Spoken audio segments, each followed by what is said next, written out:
What's up, y'all? It's T-Turn. Today we're looking at more of y'all's theories, but we're gonna start off talking a bit about Kieran. And I don't even think this is gonna be a Kieran video. I'm still gonna take some time off before talking about him, but we're gonna say this first. So I've been poking to find some reasons to believe he is not Doku Taro, because I mean, I've said this a few times. I don't want him to be. But so this is as close as I got.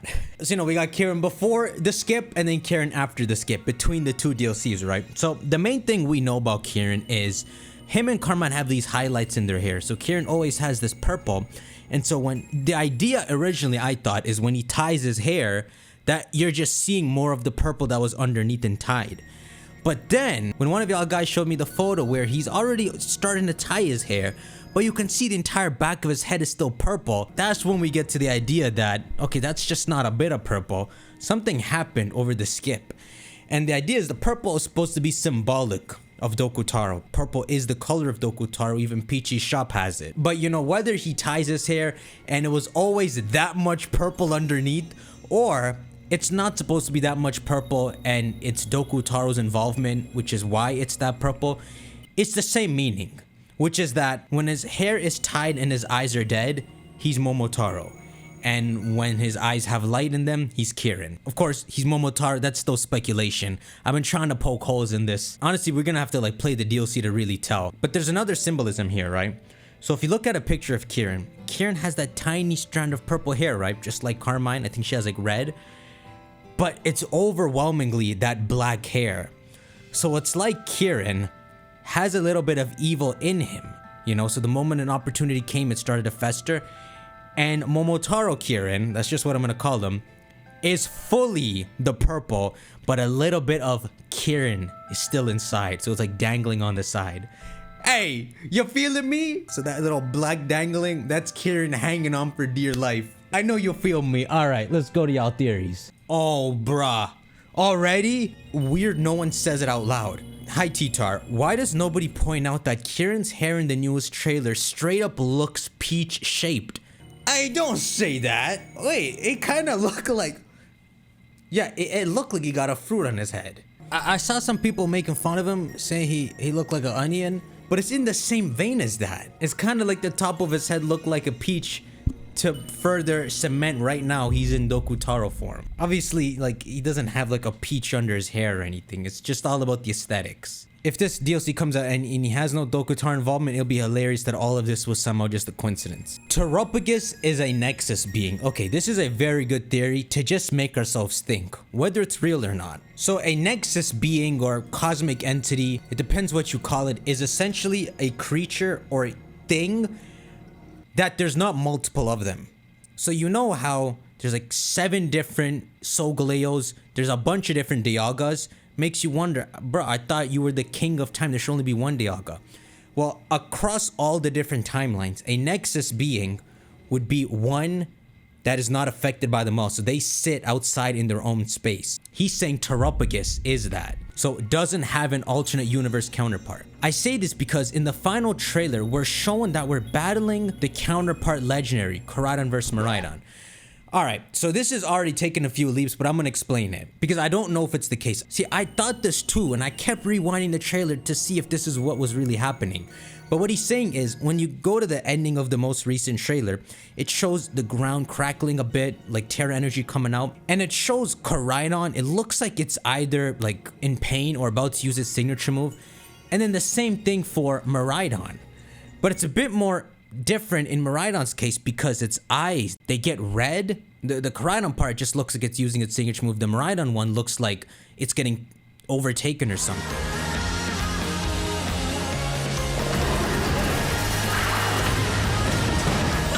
So a few initial ideas are, one, is the whole Kieran steals your Miraidon crap happening, hence the red eyes? 2, is this like a cutscene of when Koraidon and Miraidon awaken their terrestrial states? Or 3, when they're showing the Koraidon and Miraidon, is this happening in the same game? So we send out Koraidon and for some reason, we're fighting a Miraidon in Pokemon Scarlet. But as I continue to, I ended up cutting all this out of the video when I was analyzing the trailer, because as I studied it more and more, it looks like behind Miraidon is another trainer. So they are just counterpart cutscenes of just showing us and our ride Pokemon dealing with Terapagos. All right, post teacher, I'm gonna show you what I mean, right? So here's the Koraidon part where you see him and he looks kind of badass. That would be a cool moment for him to get his Terastal state. But you can see her behind, right? So it's like she's making him use his signature move. It even looks like collision course. And then it shows this cutscene, right? It looks like a different cutscene for Miraidon where this sucker's in pain. Like, why he look like that? But, and this is what I'm gonna show you frame by frame. If you go back enough for a split second, you see that? That's our boy's head. So, and look, it looks like the entrance that you walk out of in that tunnel. I'm gonna show you. You see this tunnel? So that's our back to this tunnel, which means that's us. So it's not us versus Miraidon. It is just the same cutscene playing for both games, but it's just the way Miraidon uses its signature move. But he's taking the other path and saying, it seems like Terapagos is taking Miraidon from the Violet universe and forcing it to fight you. This is incredible, you know, because this is a big thing that has to be answered in this DLC, which is a less realized paradox, which is that the other version's paradoxes have to exist in our version before the Indigo Disk ends. Because when we go on to Universe Remix and Gen 10, they're all a part of the same Pokedex. You know, Iron Valiant and Roaring Moon, they're right beside each other in the Pokedex. They're not only existent in each game. So it has to be established as a full Pokedex before we leave this game. This is why back in the day I would throw out ideas like maybe the other professors in Blueberry Academy and made another time machine to bring the opposite version paradoxes in, because somehow both universes, both paradox Pokemon have to exist. So him saying Terapagos is a nexus being liked because it makes it sound like when we go to the ending of the game that we are confronted with all of the paradoxes of the opposite version, and this completes the universe so that we can get past this game and have a full Pokedex. By Pokedex, I don't mean we collect them. I mean Paldea's Pokedex is established to have these paradox Pokemon at the end of it, regardless of the game. So it makes it seem like Terapagos is taking Miraidon from the Violet universe and forcing it to fight you. Now, in the mainstream media, someone who holds power like a Nexus being is usually deemed so strong there can only be one that exists in all the multiverse. I do agree Terapagos should be a Nexus being. I'm freaking tired of the disrespect on every legendary in existence. Like Solgaleo can just sneeze, go to another timeline, and there's a whole universe again. Terapagos is about to be a Pokemon even more overwhelming than Eternatus. Not that we really care about Eternatus like that. I think it should be just one exists and outside of time, all the timelines. And this brings me to my last point, because we can take this back to the Urashima Taro or Urano Shimako story, which is the Japanese myth Terapagos' design seems to be based off. I've talked about this a lot. It's the time-traveling turtle. What the turtle does is it takes the dude to the Dragon King Palace where time moves differently. So this whole Dragon King Palace can be an area outside of all the timelines, which is what makes Terapagos a Nexus being. So since Terapagos exists outside of both Pokemon Scarlet's universe and Violet's universe, it'll make both sides clash when you go down to Area 0. This is something I really want happening. If we get past the Indigo Disk and they don't give an explanation to the other Paradox Pokemon existing, it's fine, honestly, but it's just weird to think back to, right? Like, how does Game Freak build on this in future games? Surely they'll want to mention Paradox Pokemon just as small tidbits.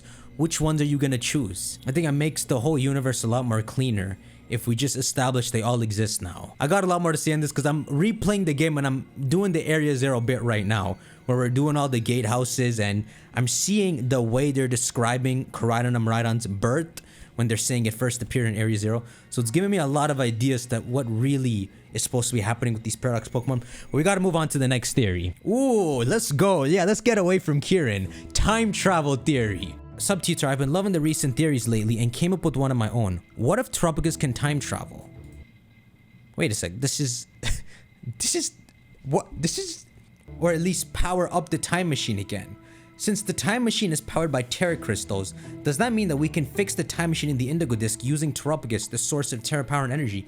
You can. Maybe the Scarlet and Violet book works as like a key, a password, so it's encrypted, you can't use the time machine. But Terapagos' power is so overpowered, you can fix the time machine technically. But I don't think the game's gonna go to that extent. If I try to imagine what they have planned for the Indigo Disk, it doesn't sound like we're gonna be messing with the time machine anymore. I think maybe they'll reveal what the time machine really is, if it is a dream machine. Though, you know, the time machine is an interesting topic because it's just there.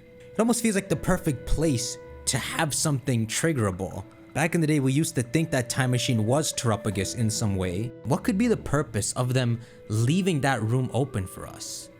You know what? Maybe that room is left open because... Oh, you know what it is, guys. Maybe that room is left open because it's in that room that there's the secret entrance to go deeper into Area 0. Because think about it, Sada and Taro already, it seems like, found Terapagos to some extent.